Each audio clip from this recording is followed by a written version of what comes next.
pour en parler, nous sommes avec Naoufel Brahimi El-Mili, docteur en sciences politiques, enseignant à Sciences Po Paris, auteur de l'ouvrage France-Algérie, 50 ans d'histoire secrète aux éditions Fayard. Bonjour. Bonjour. Merci d'être avec nous. D'abord, votre regard sur cette campagne électorale en vue de cette présidentielle le 12 décembre, qui se déroule dans un contexte tendu.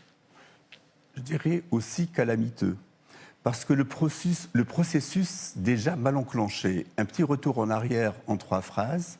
Au mois de juillet, on a lancé un panel pour le dialogue. Et ce panel-là avait posé comme préalable la libération des détenus d'opinion. Et le chef d'état-major a prononcé un discours, il a dit rien à négocier.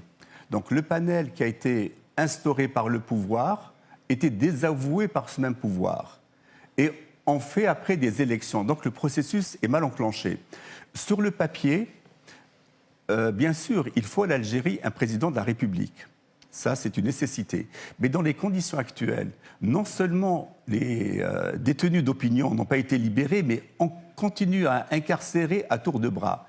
Et là, on a une campagne électorale très curieuse. 5 candidats.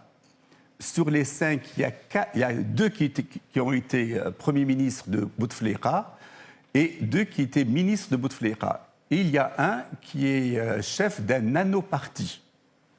Bon, hormis la qualité intrinsèque des candidats, la campagne se passe à huis clos. Donc on est dans une campagne endogamique. Et dans certains meetings, il y a plus de détenus que de partisans. C'est déjà assez curieux.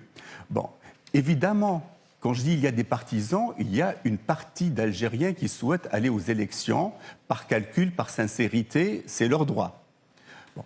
Mais ce qu'on voit, notamment à partir du 1er novembre, date symbolique où il y a eu une sortie massive, où le Hirak a eu un second souffle, et ça continue à s'amplifier.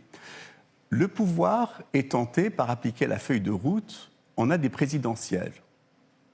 Si ces présidentielles ont lieu, ce que ne souhaitent pas ces Algériens qui manifestent et qui, au regard, constituent une majorité, et le pouvoir traite cette réalité par le déni. La télévision... L'enjeu, en fait, pour les manifestants, c'est de mettre fin à un système, en fait. De mettre fin à un système. Dont Abdelaziz Bouteflika a été le porteur pendant de c'est parce que, in fine, nous sommes dans la feuille de route de Bouteflika. Avant de démissionner, il a demandé une transition d'1 an. Là, on est à 9 mois. Donc, on fait du Bouteflika sans Bouteflika. Et on ne sait pas où est-ce qu'on va. Maintenant, ces élections ne sont pas la solution. Hormis le fait, vis-à-vis de ces gens qui manifestent, c'est une provocation. Quelles sont les conditions, justement, à la tenue d'une élection que les manifestants jugeraient légitime et transparente ?